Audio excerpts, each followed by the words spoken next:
told your friend you're not okay?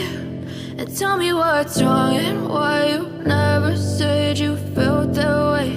And guess you're trying to stay strong and fake a smile until I